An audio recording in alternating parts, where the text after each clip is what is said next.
حضرت خواجہ نصیرالدین چراغ دہلوی رحمۃ اللہ علیہ سے بادشاہ نے آ کے وظیفہ پوچھا تھا، حضرت کو وظیفہ بتائے تو خواجہ صاحب فرمانے لگے اپنا کام دیانتداری سے کر، یہی سب سے بڑا وظیفہ ہے۔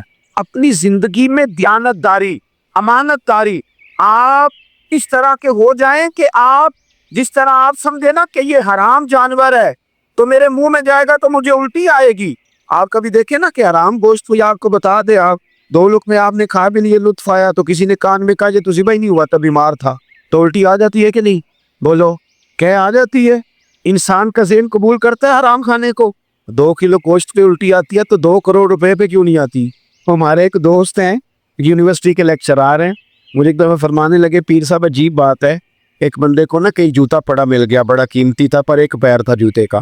ہماری دیانتداری کچھ اس طرح کی ہے، ایک پیر ملا، جوتا بڑا قیمتی تھا، مہنگا تھا، تو اس نے اس کا مالک ڈھونڈنا شروع، یہ کس کا ہے، یہ کس کا ہے، یہ کہ شور کر رہا ہے، لیکن تھوڑا سا آگے جا کے جوتے کا دوسرا پیر مل گیا، پر اس نے مالک ڈھونڈنا بند کر دیا، اس کو اب اس کا دوسرا پاؤں مل گیا تھا۔ اب اس نے یعنی کئی دیانتدار بڑے دیانتدار ہیں لیکن دوسروں کے معاملے میں، اپنے معاملے میں نہیں۔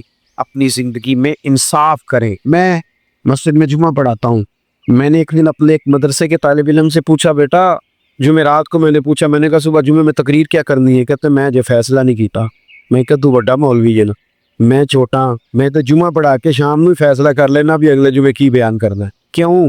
میں چاہتا ہوں میں ممبر سے دیانتدار رہوں، میں ایک ہفتہ تیاری کروں، میں نے قوم کو اللہ رسول کا دین بتانا ہے۔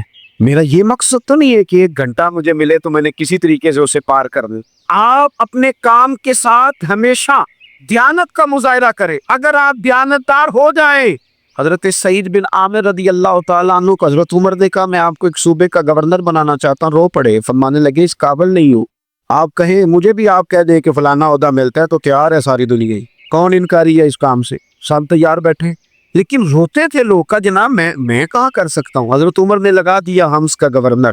کچھ مہینوں کے بعد حضرت عمر تشریف لے گئے، جا کے پوچھا کہ کیسا ہے، تو پہلے تو ایک لسٹ منگوائی حضرت عمر نے، کچھ مال آیا ہے تو مختلف صوبوں میں بانٹنے، غریبوں کی لسٹ لاؤ۔ ان کے صوبے کی لسٹ آئی تو تیسرا نام گورنر صاحب کا تھا۔ وہ کہا تمہارا گورنر مسکینوں غریبوں میں؟ کہنے لگے حضرت صاحب جو لسٹ بنانے والے تھے وہ کہنے لگے اب ان کے وجود پر جو کپڑے ہیں جگہ کوئی نہیں بچی، پیوند کہاں لگانے ہیں۔ دامان توکل کی یہ خوبی ہے کہ اس پر پیوند لگے ہوتے ہیں پر دھبے نہیں ہوتے، پیوند لگے ہوتے ہیں پر دھبے نہیں ہوتے۔ حضرت عمر نے معلومات کی ان کے صوبے میں جا کے تمہارا گورنر کس طرح کا ہے؟ عرض کی حضور 4 شکایتیں، یہ جمہوریت ہے۔ آج تو ہر سیاسی جماعت میں ڈکٹیٹرشپ ہے، آج کہاں جمہوریت ہے؟ آج تو آپ جتنے شاہ کے وفادار ہو جائیں گے اتنا اچھا عہدہ لیں گے، جتنا مرضی قابل بندہ ہو جماعت کے اندر، لیکن اگر وہ پورا تابع دار نہیں تو نظام نہیں چلتا، کتنا مرضی قابل ہو۔ حضرت سعید بن عامر رضی اللہ تعالیٰ عنہ 4 شکایتیں عام آدمی شکایتیں کر رہے ہیں۔ حضرت عمر نے کہا کون کون سی؟ انہوں نے کہا جی پہلی شکایت یہ ہے کہ ہمارے گورنر، توجہ ہے میرے بھائیوں کی، انہوں نے کہا جی پہلی شکایت یہ ہے کہ گورنر صاحب صرف دن کو ملتے ہیں، انہیں رات کو بھی لوگوں سے ملنا چاہیے۔ دوسری شکایت یہ ہے کہ جب شروع میں آئے تھے تو فجر کے بعد بیٹھ جاتے تھے، مسائل سنتے تھے، اب سورج نکلنے پر اشراق چاشت کے ٹائم 8 9 10 بجے آتے ہیں۔ تیسری شکایت یہ ہے کہ ہفتے میں 1 دن ملتے ہی نہیں۔ چوتھی شکایت یہ ہے کہ کبھی کبھی ایسے رونے لگتے، بیٹھے بیٹھے بے ہوش ہو جاتے، تو آپ نے دیوانہ آدمی ہمیں دے دیا ہے۔ حضرت عمر فاروق رضی اللہ تعالیٰ عنہ نے حضرت سعید بن عامر کو مجمع میں پوچھا جناب آپ پبلک کے نمائندے ہیں، آپ کو سوالوں کے جواب دینے چاہیے، بتلائیے نا۔ اور یہ پبلک کے نمائندے صرف سیاستدان نہیں ہوتے، پیر صاحبان بھی ہوتے ہیں، مسجد کا خطیب بھی ہوتا ہے۔ اگر حضرت عمر سے پوچھا جا سکتا ہے کرتا کہاں سے آیا تو پیر صاحب سے بھی تو پوچھا جا سکتا ہے نا، ان کو بھی جواب دینا چاہیے، ان کو بھی بتانا چاہیے، اس لیے کہ وہی تو دعویٰ کر رہے ہیں فقر بتانے کا۔ تو حضرت عمر نے 4 سوال کہا سعید آپ کے ذمے 4 سوالوں کے جواب ہیں، تو حضرت سعید بن عامر نے گردن جھکائی، کہنے لگے پہلے ہی کہا تھا میں گورنری کے قابل نہیں۔ فرمایا اب تو بن گئے ہونا، جواب تو دینا ہے، حضور بتلائیے۔ فرمایا پہلا سوال آپ سے یہ ہے کہ یار لوگ کہتے ہیں رات کو کام پڑ جاتا ہے اور آپ ملتے نہیں، تو حضرت سعید بن عامر نے اپنی داڑھی پکڑ لی، عرض کی حضور یہ ساری سفید ہو گئی ہے، بڑھاپا ہے، دن مخلوق کے لیے رکھا ہے، رات اپنے رب کے لیے رکھی ہوئی، اگر پھر بھی کسی کو شوق ہو تو سعید بن عامر جب بھی ملے گا مسجد میں ملے گا، ساری رات بارگاہ ربوبیت کی او سلیو، تھوڑا مسلح بھی یار مضبوط کر لو، تھوڑا سا نا، ہم نہ تھک گئے ہیں فون سن کے، بہت سارے لوگ ایسے ہیں جن کے وجود نہیں اتنے تھکے جتنے دماغ تھک ہیں، کمنٹس پڑھ کے، کمنٹس دے کے، رائے دے کے، بڑے بڑے باصلاحیت لوگوں کے حافظے کمزور ہو گئے ہیں،